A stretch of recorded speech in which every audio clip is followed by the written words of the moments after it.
मैं हूं आपके साथ अनम और आप देख रहे हैं STS टाइम्स की रिपोर्ट। आइए दिखाते हैं इस वक्त की ताजा खबर।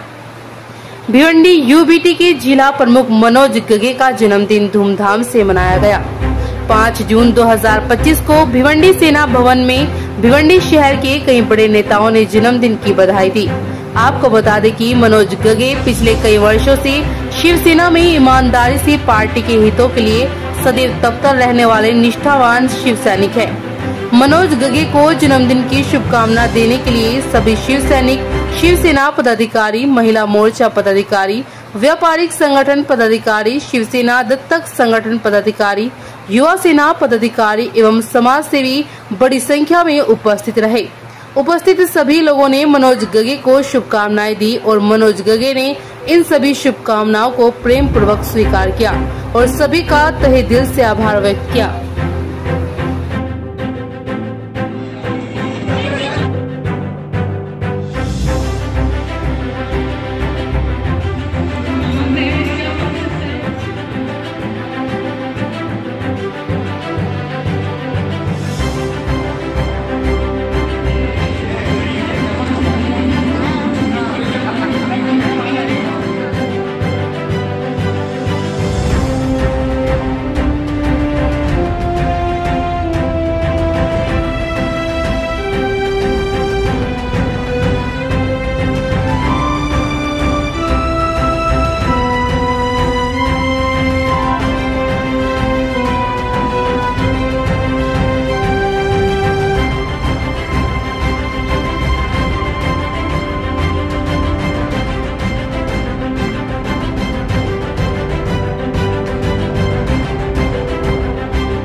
माझ्याकडून, माझ्या कुटुंबाकडून मनोजजी भाई यांना माझ्याकडून वाढदिवसाच्या शुभेच्छा सगळ्यांकडून, पुरा कुटुंबाकडून। हे जे आज मित्रमंडळी शिवसैनिक जमले, असे 2 प्रकारचे लोक असतात। एक असतो का बाबा पोटात एक आणि तोंडात एक, पण आमचे भाई पूर्वीपासून त्यांचा स्वभाव असा, जे पोटात ते तोंडात।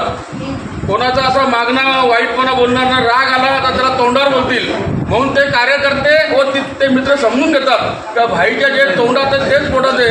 आपल्याला ते बोलतात का वाईट बोलत नाही, आपल्याला चांगल्या करता सांगतात, ती समज त्यांना आहे। म्हणून एवढी आज कार्यकर्ते मित्रमंडळी सगळे जमलेत त्यांना, म्हणून मी माझ्या त्यांच्या वाढदिवसानिमित्तानं शुभेच्छा देतो। हे त्याचा स्वभाव असा आहे का म्हणून एकत्र लोक जमलेत।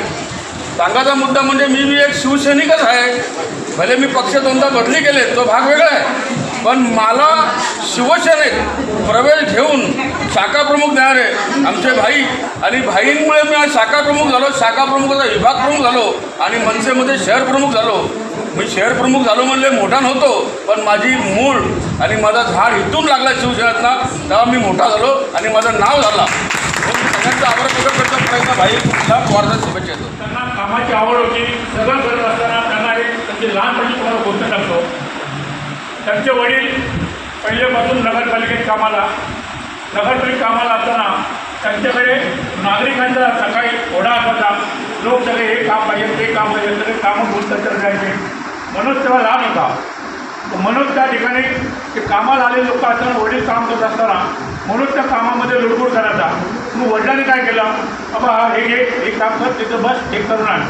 मनोज पहिल्यापासून चालला बुद्धीचा, त्यांनी काय केलं, ते काम नका 2 मिनिटात तो काम घ्यायचा, पुन्हा वडिलांना द्यायचा। तर वडील हैराण व्हायचे, त्याला कुठलेही काम द्या पटकन करून आणून देतो। पण वडिलांनी काय केलं, एक नकाशा होता, जगाचा नकाशा, तो त्यांनी काढला तिथून, तो नकाशाचे तुकडे तुकडे केले बारीक आणि मनोजला सांगितलं, हे घे, हा नकाशा जोडून घेऊन ये, म्हणजे मला अर्धा तास तरी लोकांची कामं पटवायला लागेल। तर त्यांना दिल्यानंतर मनोज पण एवढा हुशार, त्यांनी काय केलं, तो नकाशा जोडत असताना तो नकाशाच्या मागे माणूस होता, तर त्यांनी नकाशा जगाचा नकाशा जोडला नाही, त्यांनी माणसाचा ठेवला होता आणि तो माणूस सगळे तुकडे तुकडे जोडायला घेतले, त्या ठिकाणी तो माणूस तयार झाला। म्हणजे पहिल्यापासून यांना माणूस जोडायची सवय होती, म्हणून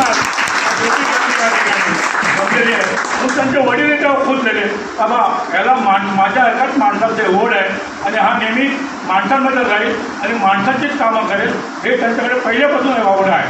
म्हणून माझं यावेळेला त्यांना मी शुभेच्छा देतो आणि त्यांना उदंड आणि निरोगी आयुष्य लाभो असं मी माझ्याकडनं, माझ्या परिवाराकडनं आणि आपल्या सर्वांच्या वतीने मी त्यांना शुभेच्छा देतो.